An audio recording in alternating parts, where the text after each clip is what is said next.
2012 and 2010, the gap did not decline, and we believe that this is because of the global recession.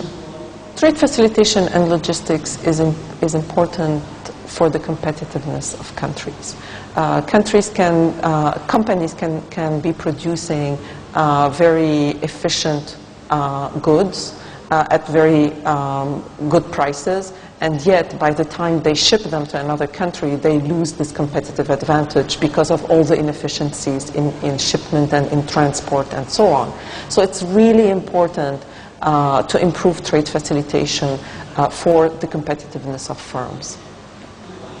There are different types of problems for different types of countries. The main binding constraint for low-income countries, especially landlocked countries, is infrastructure. And the bank is working with many countries to improve their trade-related infrastructure, roads that lead to ports, etc.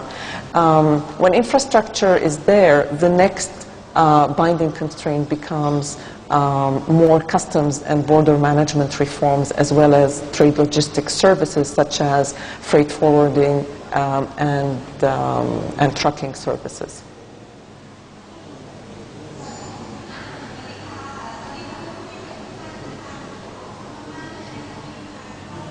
Now, supply chain performance, as we see, is measured in time, cost, reliability, and flexibility. But these outcomes depend on local inputs that affect the supply chain within a country. There are trade-related procedures.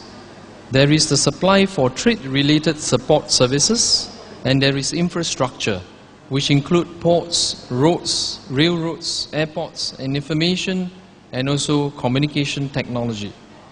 A trade supply chain is only as strong as its weakest link.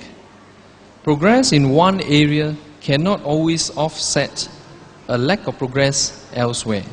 So policy makers must strengthen the weakest links with targeted development interventions. Interventions that are targeted areas not among those in most need of reform waste scarce resources. Trade facilitation is crucial to economic development.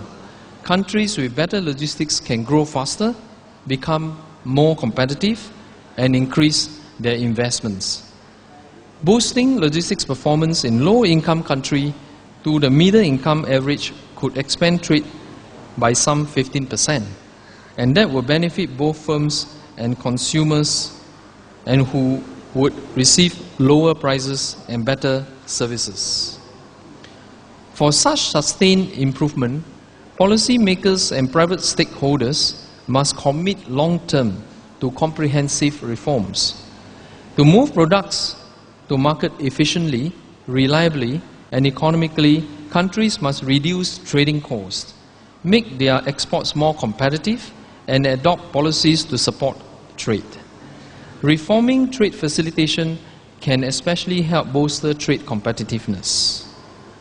One other factor on simplifying documentation for imports and export has long been high on the trade facilitation agenda.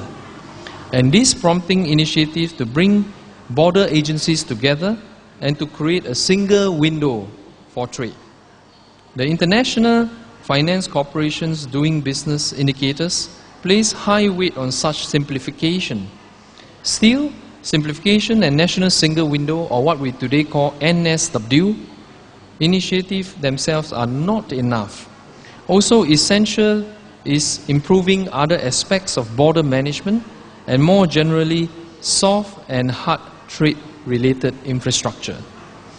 It is now normal in developing countries for commercial and services sector to be separated from the port authority, and there are many examples of successful private sector participation in container terminal operation.